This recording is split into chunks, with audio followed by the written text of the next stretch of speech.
Hello students, welcome to mega D classes. आज हम बच्चों बात करेंगे कि वो कौन कौन से एबायोटिक फैक्टर्स हैं जो किसी भी तरह के हैबिटेट को अफेक्ट करेंगे। मतलब कि किस तरह का हैबिटेट होगा और उसमें रहने वाले जीव जंतु कैसे होंगे, वो डिपेंड करता है कि वहाँ पे एबायोटिक मतलब नॉन लिविंग चीज़ें किस तरह की प्रिवेल करती हैं। तो सबसे पहला जो एबायोटिक फैक्टर आता है दैट इज टेम्परेचर। आपको पता होगा कि एनवायरमेंटल दृष्टि से अगर देखा जाए, इकोलॉजिकली दृष्टि से अगर हम देखें तो टेम्परेचर एक बहुत ही ज़्यादा जरूरी फैक्टर है। हमें पता है कि हमारी धरती पर जो टेम्परेचर है वो लगातार बदलता रहता है। और अगर हम इक्वेटर से पोल्स की तरफ जाएं, या आप ये कह सकते हो कि अगर आप प्लेन एरिया से माउंटेन एरिया की तरफ जाओ तो आप देखोगे कि ठंडक बढ़ती जाती है, मतलब जो टेम्परेचर है वो घटता रहता है। पोलर एरियाज में बात करें तो टेम्परेचर की वैल्यू सब जीरो है, मतलब जीरो से भी कम हो जाती है, नेगेटिव में चली जाती है। लेकिन अगर हम ट्रॉपिकल डिजर्ट एरियाज में जाएं तो वहां का टेम्परेचर 50 डिग्री सेल्सियस से भी बढ़ जाता है। इसके अलावा कुछ ऐसे हैबिटेट्स भी होते हैं जैसे थर्मल स्प्रिंग्स हैं या डीप सी हाइड्रोथर्मल वेंट्स हैं, मतलब जिनको हम गर्म पानी का चश्मा भी बोलते हैं, कि वहां पे उबलता हुआ पानी निकलता है तो वहां का जो टेम्परेचर है वो 100 डिग्री सेल्सियस से भी ज्यादा होता है। तो एक कॉमन सी बात है कि अगर कोई पेड़ मतलब अगर कोई पौधा या कोई जीव जंतु ठंडे एरिया में रहने के लिए अपने आप को अडेप्ट कर रहा है तो आप उसको गर्म एरिया में ग्रो नहीं कर सकते। फॉर एग्जाम्पल मैंगो ट्रीज हैं, आपको पता है वो थोड़े से गर्म एरिया में ग्रो करते हैं। तो अगर आप उन मैंगो ट्रीज को कनाडा या जर्मनी जैसे देश में ग्रो करने लग जाओ तो वो वहां पे ग्रो नहीं करेंगे। इसी तरह से स्नो लेपर्ड्स हैं, उनको बर्फ चाहिए होती है सर्वाइव करने के लिए, तो अगर आप उसको केरला में या किसी गर्म जगह पे ले आओगे तो वहां पर वो सर्वाइव नहीं कर सकते।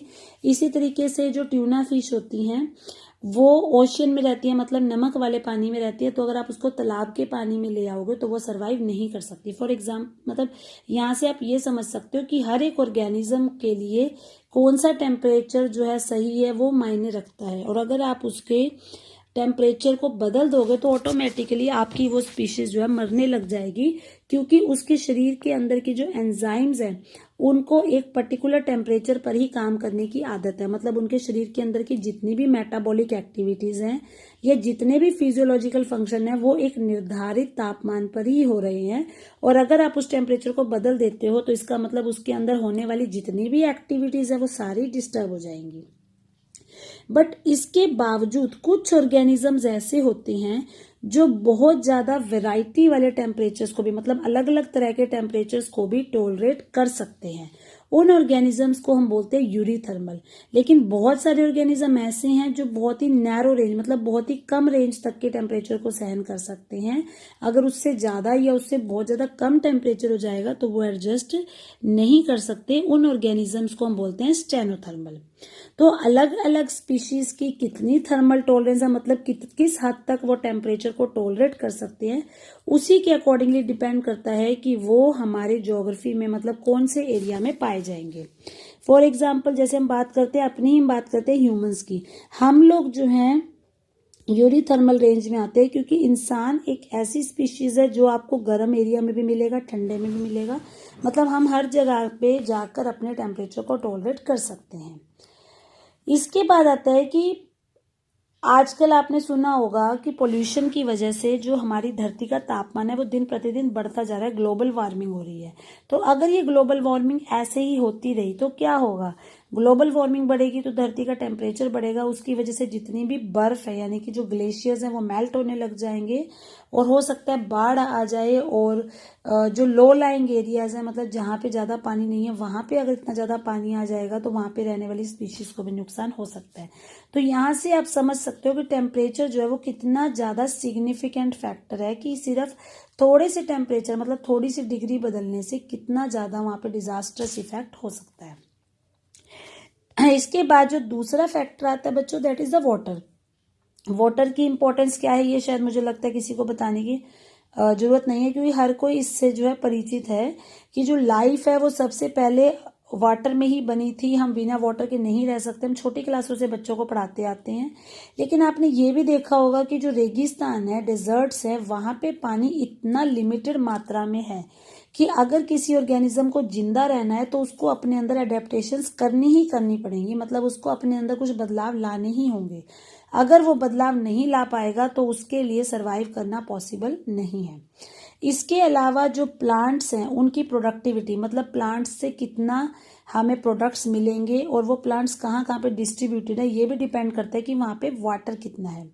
आपने देखा होगा कि जो ऑर्गेनिज्म मतलब जनरली हम लोग ये सोचते हैं कि जो जीव जंतु ओशियंस में रह रहे हैं, लेक में रह रहे हैं, रिवर में रह रहे हैं, उनको तो कोई दिक्कत होगी नहीं क्योंकि उनको तो पानी ही पानी मिल रहा है।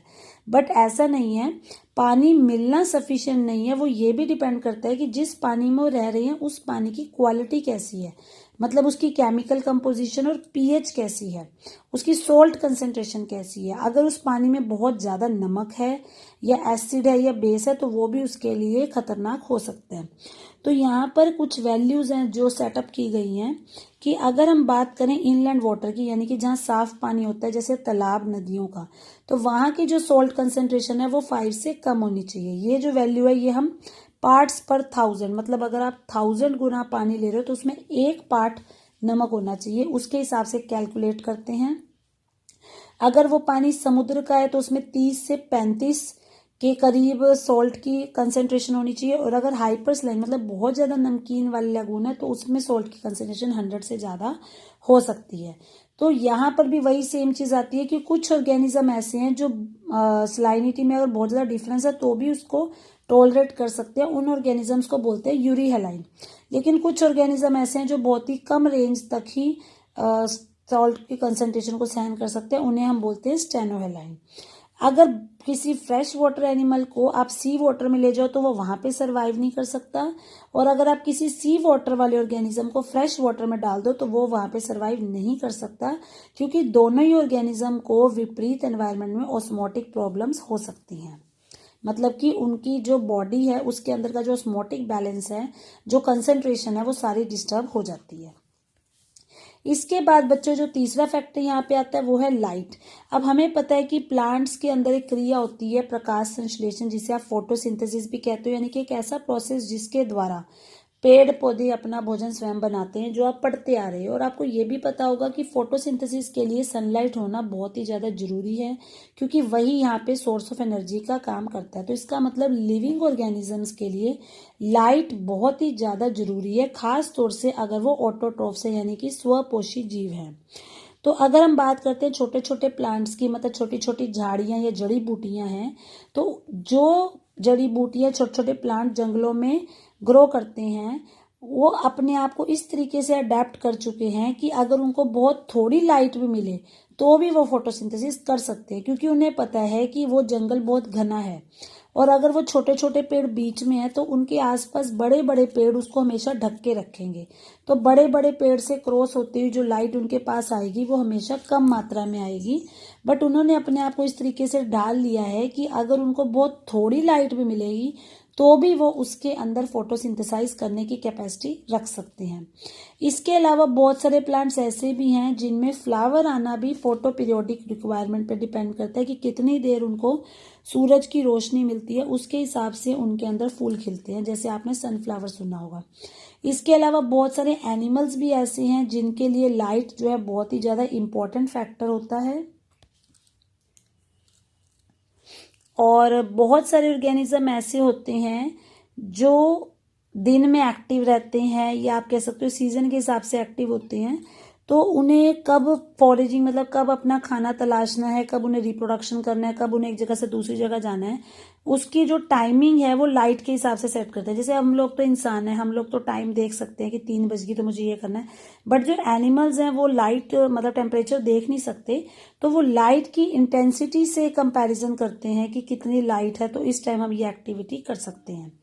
अब लैंड पे कितनी लाइट अवेलेबल रहती है वो कहीं ना कहीं टेम्परेचर से भी लिंक्ड है, क्योंकि चाहे लाइट है या चाहे टेम्परेचर, दोनों चीज़ें हमें सन से मिलती हैं। लेकिन अगर हम बात करते हैं ओशियन की, मतलब समुद्र के बिल्कुल नीचे अगर हम गहराई में जाएं, 500 मीटर से ज़्यादा डेप्थ में जब हम जाते हैं तो वहाँ का एनवायरनमेंट बिल्कुल डार्क है, मतलब वहाँ तक सूरज की रोशनी नहीं पहुँच पाती।